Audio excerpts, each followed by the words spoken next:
Untroubled by the tumult of the sea, so peacefully you rest beneath the deep, for years unseen, and yet remembered still.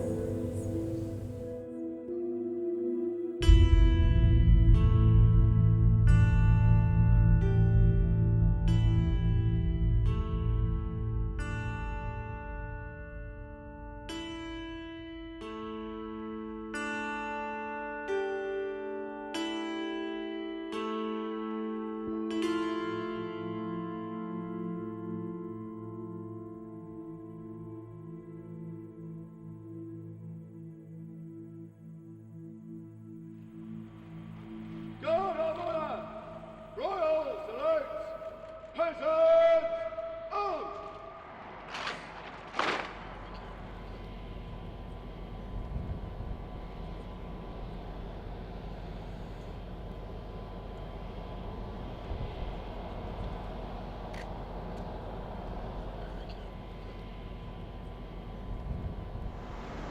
Now it is my privilege and my honour to unveil HMS Hood's bell.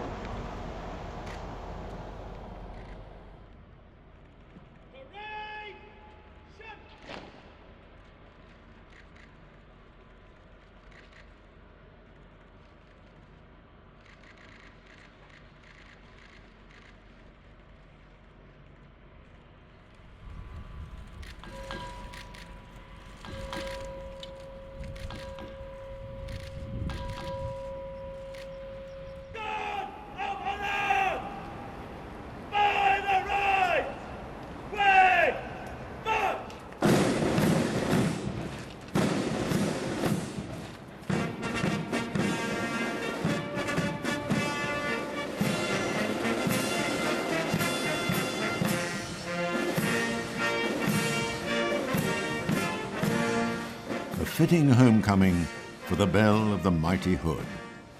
Her loss was an epic naval tragedy, and the return home of her belle, some 7 decades on, is an extraordinary story in its own right.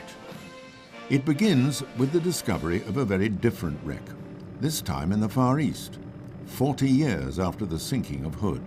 A huge British bulk carrier mysteriously lost with all hands.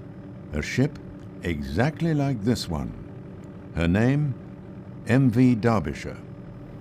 MV Derbyshire was the single largest civilian loss in British maritime history. 44 lives were lost on the 9th of September 1980 when the oil bulk ore carrier Derbyshire sank in Typhoon Orchid. The British government had had an investigation into the loss of MV Derbyshire, but had ruled that it was the weather, it was an act of God, and the families and the unions representing the lost seafarers were not happy with that explanation. But the government said, unless you find the wreck, then there will be no further investigation. So that was a challenge, and we decided to try and find the wreck. And when you're looking for wrecks, there's only one guy you turn to, and that's David Mearns. Wreck finder extraordinary, David Mearns, is one of the most successful undersea explorers of his generation.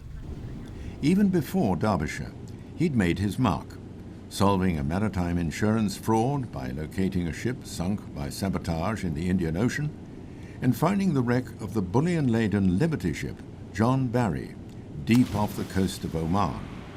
But Derbyshire presented a whole new order of difficulty. The vessel was lost in the Pacific Ocean just south of Okinawa in waters over 4 kilometers deep, and all we had were an approximate position of 2 upwellings of oil that had been sighted by the Japanese Coast Guard. But that was our starting point for mapping out an area, a potential area for searching, and David's team created a search pattern. Almost immediately we began towing the sonar over the agreed search pattern. We were picking up wreckage, a huge area of wreckage, which we realized when we went back to the beginning and put down the ROV equipped with cameras, that indeed we'd found the Derbyshire. And that's a tremendous testament to the wreck finding skills of David Mearns. The Derbyshire voyage was a complete success and led eventually to a new inquiry into her loss. Straight away, though, came Total Structural Failure, an award-winning documentary for Channel 4's Dispatches, and a key moment in the search for the last resting place of HMS Hood.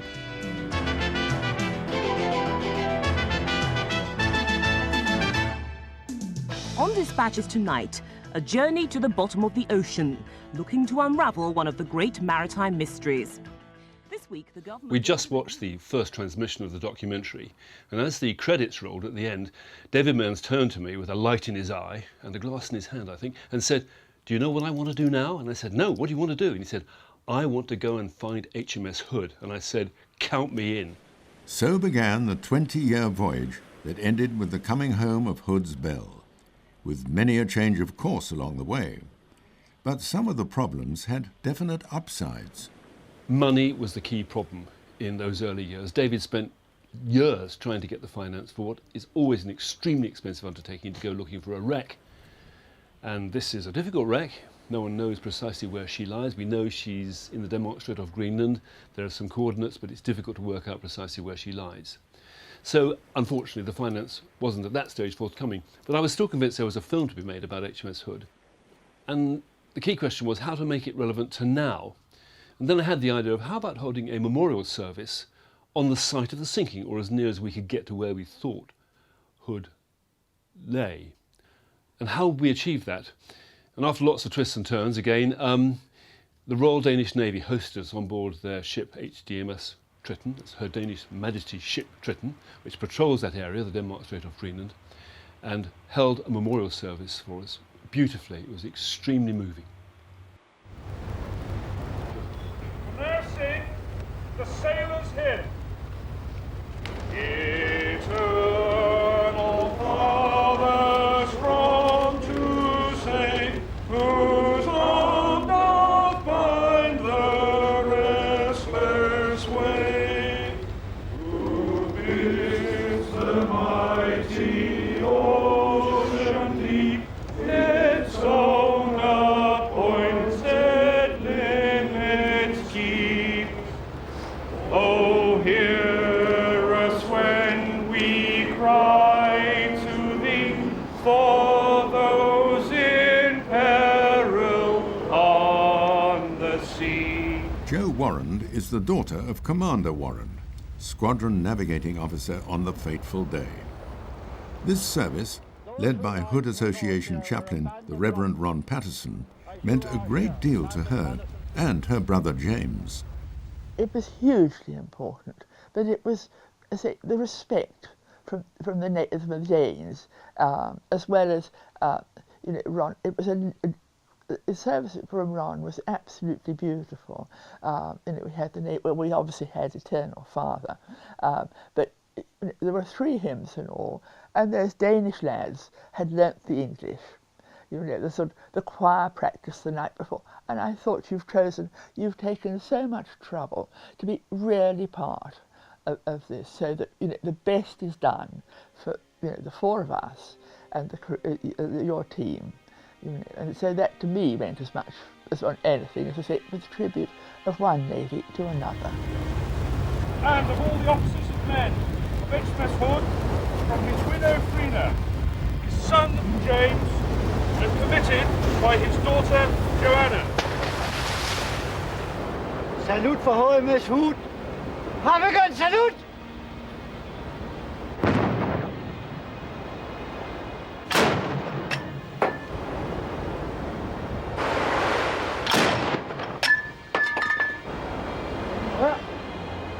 On the flight home, I couldn't let Iceland out of my sight. Half of me remained there. I sat riveted, saying goodbye, and I turned to find Ron beside me. I don't think he was meant to be there, but he was there to sort of comfort. I knew that, and that was the time I looked down and I thought, yes, I've left my father here. It was really sort of lovely. It was, a happy memory, but half of me stayed, and I could see it as clear as anything today. But a key figure in the story of HMS Hood had been unable to come on the Triton voyage. Ted Briggs, last survivor of Hood's destruction, seen here enjoying the company of a Bismark survivor, had to pull out for health reasons.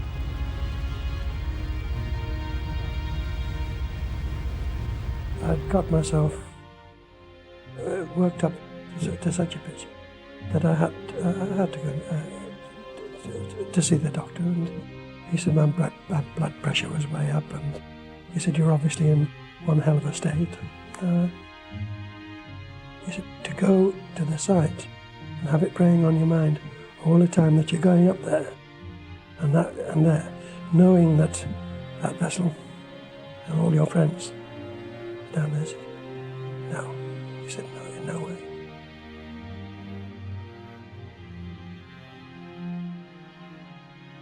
I shall be with you.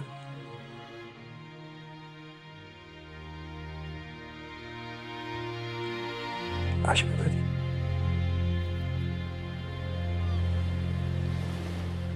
Though there was no luck with an undersea search this time, David Mearns is no quitter. I think for this small handful of sailors and sailors' wives and families and friends who know that the wreck has been found, I think it's going to be a very significant time in their life. And my being able to experience that even vicariously through them will be all the satisfaction I get out of the whole effort. In 2001, the long years of waiting to keep faith with that promise came to an end, as Channel 4 Television in the UK provided the finance for a voyage to find the wreck of HMS Hood. This time, Ted Briggs would be able to join David's team and see his great ship once more. Channel 4 also funded the rediscovery of Hood's nemesis, Bismark. Though she'd been discovered some years before, the coordinates had been withheld. But David Mearns found her.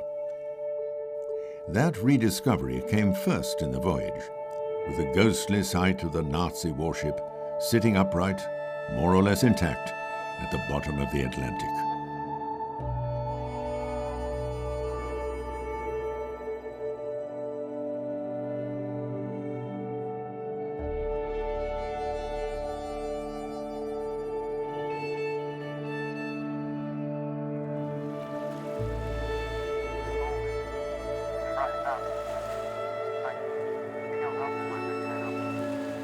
But it was a very different story at the last resting place of HMS Hood. That's the side of the ship. There it is.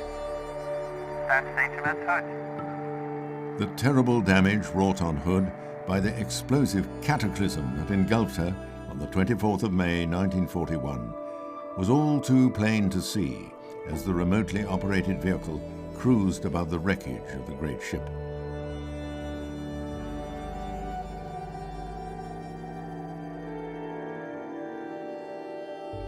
And then a cry went up in the control room from one of the search team. "That's the bell!" And it was, the great symbol of a great warship.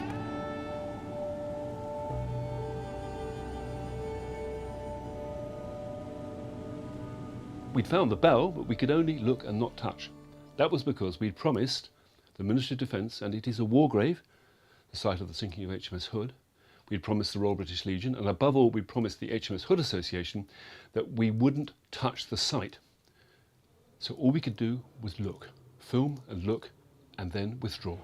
So, no homecoming just then for the bell, but a debt of honour was served. Ted Briggs operated the control that laid a plaque at the bow of his beloved ship, a plaque with a pressure-resistant dome on it. Inside that containment, a disc inscribed with the names of all his shipmates lost on the 24th of May, 1941. For years, I've lived with it as a dreadful memory, and now it's something I can look back on with pride. A ghost laying dead. But once seen, the bell was not forgotten by those who care about Hood and about honouring the memory of those who died in her defending the world from Nazism.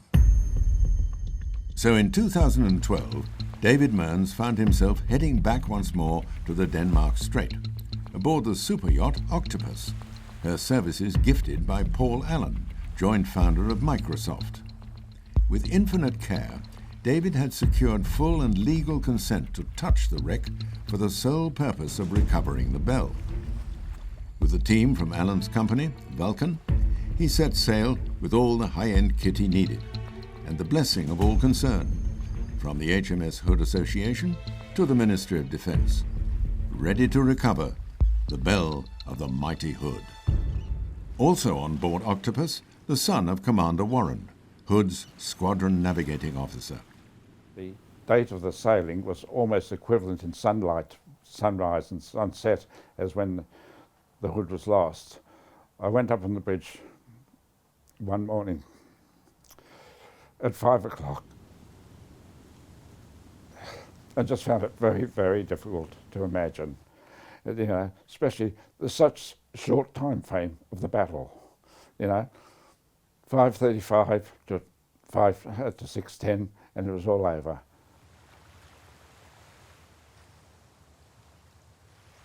Once on site, the Vulcan team and David Mearns soon found the Belle again. Go ahead. Yeah, David, can you come down the ROV control room, please? Yeah.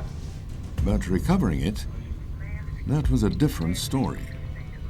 We were really excited when the ROV arrived at the Belle, and then they put a hook on the end of one of the arms on the ROV, and they were trying to insert this into the lug at the top of the Belle. Well, I would suggest to you that if you'd ever travelled along a bumpy road and you'd been asked to thread a needle, it's probably about the same degree of difficulty. So they got it in eventually. As soon as they put the pressure on, it slipped out. They got it in again. As soon as they put the pressure on, it slipped out.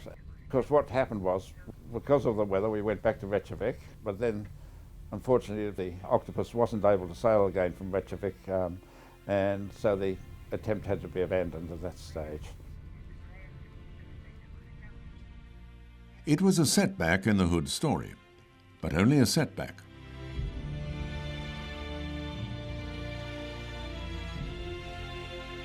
True to form, the Octopus team, led by Paul Allen and David Mearns, kept faith with the Hood family.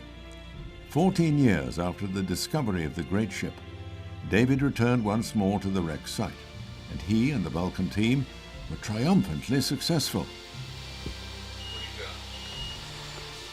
drawing up the Belle from over 2,800 meters down in the Denmark Strait.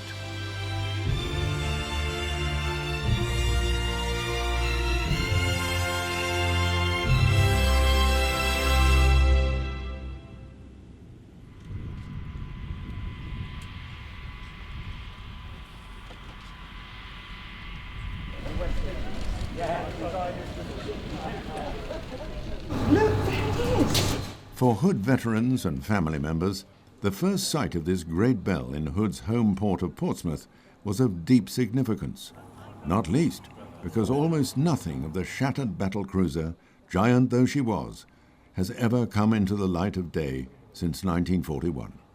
And for such an icon of the ship to be recovered was stirring and moving.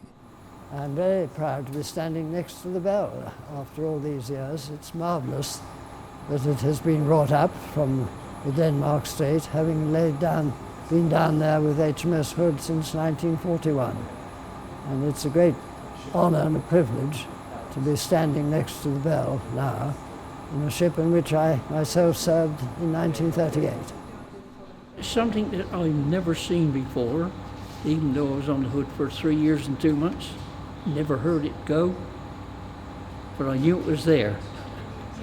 I think I shivered a bit because I felt it was taking me back, in a way, all those years. This is something that, to keep the memory going, an actual object from the ship. I know there's been some controversy as to whether we should have brought something from the ship. It goes against the original idea that you look at the ship, take photographs, but you don't touch. I think this is a very important exception. The key task for conservators was getting the conservation right, making the bell good for display, but also ensuring that its epic and living history survived. So the first stage of conservation we do is we need to remove the chloride from the bronze and the iron. So this is the salt, the sea salt. So this causes problems, these chlorides that we've got there. If they remain in the bronze and the iron, and we dry the object, then moisture from the air will be attracted to the salt and it will start corrosion processes. So we need to remove that from the metalwork before we can go on to the next sort of stage. We'll then take off the sort of iron concretions and the staining around the bell, and then sort of have a look at it and discuss how far we then go with the cleaning and the conservation. We don't want to completely restore the bell. We want to keep the history that's there, but preserve it and make sure it's stabilised, ready for display. Bronze itself is quite good with the copper. The copper level is quite sort of poisonous to bacteria and pests like that, so they won't attack things like that. Also, with the iron attached to it, galvanic corrosion takes place, and the iron is the one that corrodes, takes the corrosion rather than the copper. So it survived quite well like that. Conserving a vital artefact like the bell of HMS Hood is a ticklish business. You can't do too little, but you mustn't do too much. For David Mearns, seeing the bell in conservation brought back an unnerving memory. Another near miss, this time with a happy outcome. This is one of the lugs to the crown that actually broke off on the surface in my hand while I was cleaning the bell. This is a very heavy piece of metal, but what we've determined is that this piece was fractured during the blast of the ship. And we were using these lugs with a hook to secure it, to lift it. Unfortunately, we secured it from this lug over here. Had we secured it from that lug, there's a chance that this would have broken off during the lift and the bell could have been lost. There are no gravestones amongst the flowers for those who perish at sea. The 1,415 officers and men killed on board Hood have no lasting memorial, or had no lasting memorial, until such time as we recovered this bell. Despite being the first to discover and examine the wreck in 2001, David Mearns found that Hood still had surprises for him. It soon became clear the bell had an even longer and deeper history than he could ever have imagined, going right back to the 19th century, through to the Battle of Jutland, where Admiral Horace Hood was lost in the battlecruiser Invincible, then on to 1941. It turns out that this is probably a commemorative bell, a very special bell. And when I started rubbing away the mud that was obscuring all this writing, and when I saw that this bell actually served on the battleship Hood in the late 19th century, I was astounded. And that was an electrifying moment, because it basically, in a second, I realized that this bell didn't just serve on the battlecruiser Hood, it served on the battleship Hood and the battlecruiser Hood, and it served on 2 Royal Navy capital ships over a period of 50 years, from 1891 through to 1941. And for that, I think it is absolutely unique. 2 major events in the 20th century covering both world wars, hugely traumatic events in terms of not just British naval history, but in terms of the public. The loss of Hood in the Battle of Denmark Strait and Jutland are inscribed permanently on this bell. And this bell is probably the only document that we have, is a physical document of those 2 events captured in one place. But for Rear Admiral Wilcox, the sight of the Hood bell means even more than that. My uncle was on board as a naval seaman. He would have been on the shelter deck area where the 4-inch guns, he was part of the 4-inch gun crew, and therefore not actually involved in the major part of the battle, which would have been her 15-inch guns. But he would probably have been killed or badly injured in the initial salvos that hit the Hood during that day. Every single person who serves in the Navy is prepared to make that sacrifice if necessary. And Your Royal Highness, if I could now request that you would formally open the exhibition.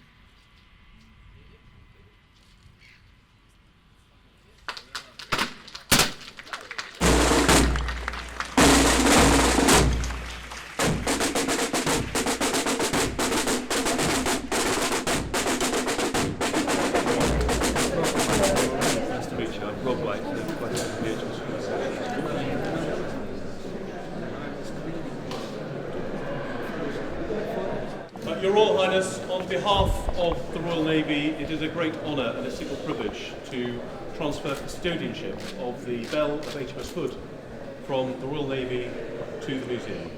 With great pleasure.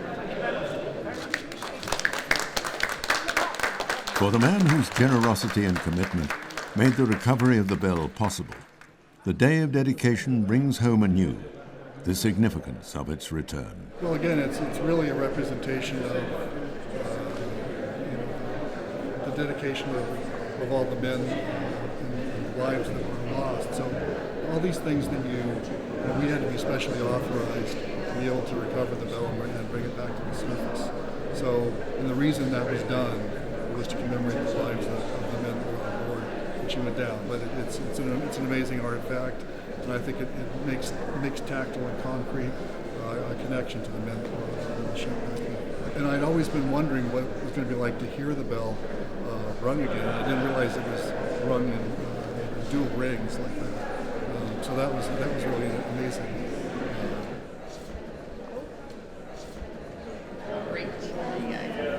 Oh, it's wonderful, wonderful.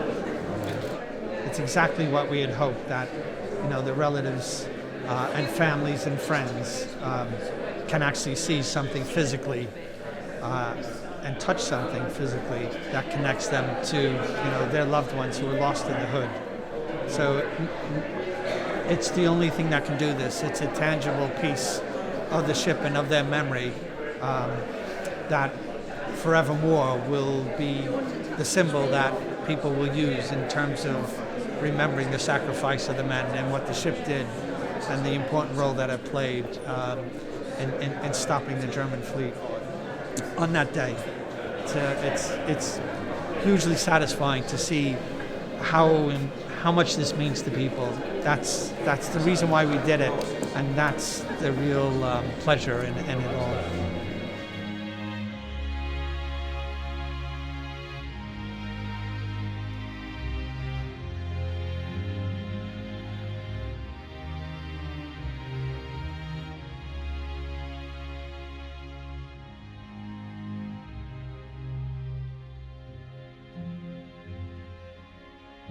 Untroubled by the tumult of the sea, so peacefully you rest beneath the deep, for years unseen and yet remembered still, locked in our hearts, where none can do you ill or spoil the memory of lives so bravely spent.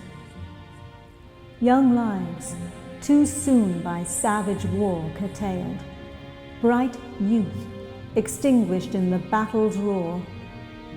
So long apart, and yet we still recall unsparing courage, model to us all. And we who follow on must never fail to keep in mind the anguish and the pain of loved ones left to mourn upon the shore. Peace must be our aim for evermore, lest your great sacrifice be made in vain.